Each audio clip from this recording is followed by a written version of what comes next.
لیکن چیلے کو بالکل صاف وہ دونوں بیٹھے دکھائی دے رہے تھے، ان کی باتیں سنائی دے رہی تھی۔ آج مجھے طاقتور بننے سے کوئی نہیں روک سکتا، میں ان کا خون پی جاؤں گا، آج میں امر ہو جاؤں گا، مجھے کوئی نہیں ہرا سکتا۔ چیلے کے شریر پر کسی ادبھت شکتی کا اثر ہو گیا، مسلسل مرد کی پھٹی آواز سے ہانک رہا تھا۔ چیلا زبان سے کوئی منتر پڑھ کر دونوں سپاہیوں کی طرف پھونکنے لگ گیا، جس کا اثر تھوڑی دیر گزرنے کے بعد ہوا۔ ان دونوں کو جیسے زبردستی سلا دیا گیا ہو۔ چیلا، جس میں شیطانی روح داخل ہو چکی تھی، اب بنگلے کی طرف بڑھنے لگ گیا۔ تھوڑی دیر بعد وہ تہہ خانے کے سامنے پہنچ گیا۔ اس کے جاتے ہی تہہ خانے کا دروازہ کھل گیا اور جلدی جلدی قدم بڑھاتے ہوئے اندر داخل ہو گیا۔ گلزار کو اپنے گھر نیند نہیں آ رہی تھی، عجیب سی بے چینی لگی ہوئی تھی۔ اس نے فون اٹھایا اور سپاہیوں کو فون کرنا شروع کر دیا۔ مسلسل 10 کال کرنے کے بعد جب رسپانس نہ آیا تو گلزار نے خود جانے کی تیاری کی اور 2 کزنز کو اپنے ساتھ لے گیا تاکہ بروقت خطرے پر ایکشن لیا جا سکے۔ سائیں بابا بے ہوش تھے، انہیں ہوش میں لانے کے لیے مسلسل کوئی روحانی چیز ہلا رہی تھی۔ تھوڑی دیر گزری تو وہ ہوش میں آ گئے۔ ہوش میں آتے ہی انہوں نے بنگلے کی طرف نگاہ ڈالی تو شدید حیرت زدہ ہو گئے۔ پورا بنگلہ شیطانی طاقتوں کے حصار میں تھا۔ وہ مسلسل قرآنی آیت کی تلاوت کر رہے تھے تاکہ وہ حصار توڑنے کا حل دیکھ سکیں۔ تھوڑی دیر بعد ان کا ورد مزید تیزی پکڑتا گیا۔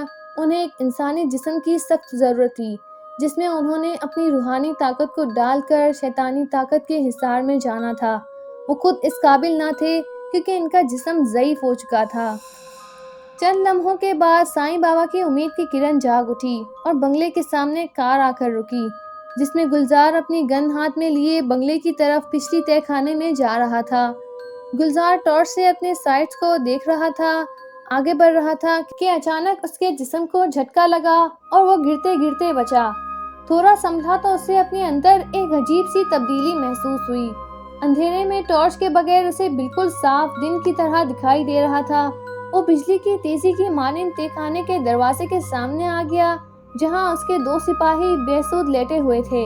اس نے ان پر منتر پڑھ کر پھونک ماری، وہ دونوں اٹھ گئے۔ اب سائیں بابا کے پاس 2 جسم آ چکے تھے جن میں وہ اپنی روحانی طاقت ڈال سکتا تھا۔ وہ دونوں بھی گلزار کے ساتھ ہو لیے۔ تہہ خانے میں گلزار اور اس کا ایک سپاہی اندر چلے گئے۔ ایک کو باہر دروازے پر پہرا دینے کا حکم دیا تاکہ دوسرا کوئی باہر نہ جا سکے۔ گلزار اور سپاہی دونوں تہہ خانے میں داخل ہوتے ہیں تو اچانک تہہ خانے کا دروازہ بند ہو جاتا ہے، جس پر وہ دھیان نہیں دیتے اور مسلسل منتر کا ورد جاری رکھتے ہوئے تھوڑا اور آگے ہی بڑھے تھے کہ وہی شیطانی خون کی لکیر ان پر حملہ آور ہوتی ہے جو انتہائی تیز نوک دھار تھی۔ دیکھنے میں وہ خون کی لکیر لگ رہی تھی، لیکن چھری کی نوک تیز کر کے اس پر خون جمایا گیا جو ساحر کے جسم کو چیرتی ہوئی نکل گئی تھی۔ گلزار پر وہ لکیر حملہ آور ہوئی تو اس نے ایک جھٹکے میں چھری کو پکڑا اور اس کے ٹکڑے کر دیے۔ گلزار اور اس کا سپاہی پہلے حملے سے تو بچ گئے تھے، اب آگے ان کے ساتھ کیا ہونے والا تھا وہ تو بہت بھیانک تھا۔ گلزار آہستہ آہستہ تہہ خانے کے خارجی راستے جو جنگل کی طرف کھلتا تھا اس کی طرف آ رہا تھا۔ شیطانی طاقتوں کو علم نہیں تھا کہ سائیں بابا ان کا پیچھا نہیں چھوڑیں گے۔ ان کے نزدیک سائیں بابا بے ہوش ہو چکے تھے، انہیں اب کوئی خطرہ نہ تھا۔ گلزار نے جیسے ہی تہہ خانے سے باہر قدم رکھا، شیطانی طاقتیں اس کی طرف بڑھنے لگی۔ گلزار کو یہ دیکھ کر شدید حیرت کا سامنا کرنا پڑا کہ ایک جیسے 4 ساحر اس کی طرف بڑھ رہے ہیں جن کی شکل ہو بہو ساحر جیسی تھی۔ ساحر کے گلے سے نکلنے والی آواز نے ماحول کو بہت خطرناک بنا دیا تھا۔ پہلے گلزار تھوڑا سا ڈرا، پھر سنبھل گیا۔ گلزار کا سپاہی بھی گن ہاتھ میں لیے کھڑا تھا۔ گلزار کے اشارے پر دونوں نے ان پر گولیاں چلا دی۔ جس 4 ساحر جوان کے نشان پہ تھے گولیوں کی پرواہ نہ کرتے ہوئے آگے بڑھ رہے تھے۔ گولیاں ان کے جسم سے ہوا کی طرح باہر نکل رہی تھی۔ گولیاں ختم ہوئی تو گلزار نے بھانپ لیا کہ اب ہم کچھ نہیں کر سکتے۔ اتنی دیر میں ان چاروں نے گلزار اور سپاہی پر حملہ کر دیا۔ ان کے ہاتھوں میں نوکدار چیزیں تھیں جن سے وہ ان پر حملہ آور ہو رہے تھے۔ گلزار اور سپاہی ان کے واروں سے بچ رہے تھے لیکن زیادہ دیر کھڑے نہ رہ سکے۔ گلزار نے اچانک منتر پڑھنا شروع کر دیا جس سے اس کی طاقت میں اضافہ ہو گیا اور وہ پلٹ کر ان پر وار کرنے لگ گیا۔ اتنی دیر میں سپاہی کے پاؤں پر ایک نوکدار چیز لگنے لگی جس سے وہ زخمی ہو گیا تھا۔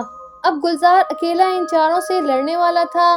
ان کی لڑائی مسلسل 1 گھنٹہ چلی اور وہ 4 تھے اور گلزار اکیلا۔ سائیں بابا کی ہمت جواب دے چکی تھی، اب وہ ڈھل رہے تھے اور گرنے والے تھے۔ کسی روحانی چیز نے انہیں سہارا دیا۔ اس سے پہلے کہ وہ کچھ کہتے، اتنی دیر میں روحانی چیز ان کے سینے میں جذب ہو گئی اور وہ تازہ دم ہو گئے۔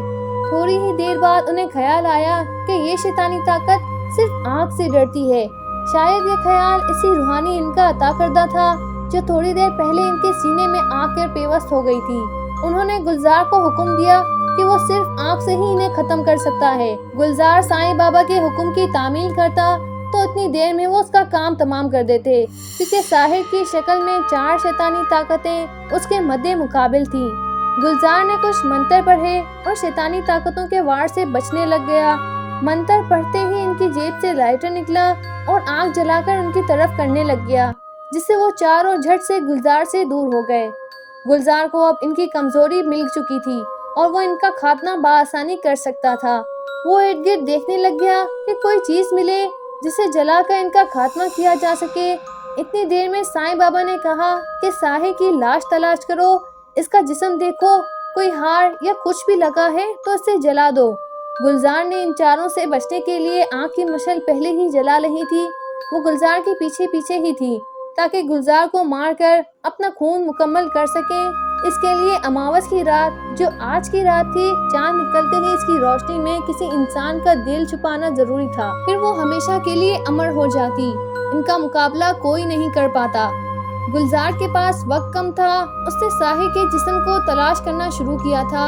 اماوس کی رات کا چاند آہستہ آہستہ نظر آنے لگ گیا تھا۔ 5 منٹ میں اس کی روشنی گہری ہو جاتی تھی۔ اب گلزار مزید تیزی سے تلاش کرنے لگ گیا تھا۔ آخرکار اسے ساحر کی لاش نظر آ ہی گئی۔ اس کے پاس ایک بھیانک رنگ کا شخص بیٹھا تھا جو ان سب کا سربراہ تھا۔ اب گلزار کو آخری وار کرنا تھا، یا آر یا پار، یا وہ خود مر جاتا یا اس بھیانک شخص کو مار دیتا۔ گلزار نے اپنی مشعل سیدھی اس کی طرف پھینکی۔ وہ بھیانک شخص آنکھ سے بچنے کے لیے ایک طرف گر گیا اور گلزار ساحر کے جسم پر گر گیا۔ اس کے گلے میں نظر آنے والا بڑا سا لاکٹ جھپٹ لیا، جس سے ساحر کے جسم میں جھرجھری سی پیدا ہوئی۔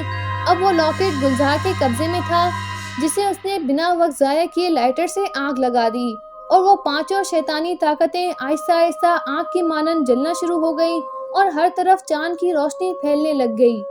ساحر کو اب ہوش آہستہ آہستہ آنے لگ گیا تھا۔ گلزار نے اپنی زخمی سپاہیوں کو اٹھایا اور واپسی کی راہ لی۔ تھوڑی دیر بعد وہ سائیں بابا کے پاس پہنچ چکے تھے۔ سائیں بابا کا چیلا مارا گیا تھا، لیکن ساحر بچ گیا تھا۔ سائیں بابا نے شکرانے کے نفل ادا کیے اور انہیں دعائیں دے کر رخصت کر دیا اور خود اپنے اگلے سفر پر نکل پڑے۔ ساحر گھر پہنچا تو اس کے ماں باپ سمیت شازیہ اور بچے بہت خوش ہوئے، اور اب ساحر اور شازیہ نے اپنے ماں باپ کے گھر رہنا شروع کر دیا تھا۔ وہ بنگلہ اب بھی ویران تھا، لیکن اس کی طرف کوئی نہیں جاتا تھا۔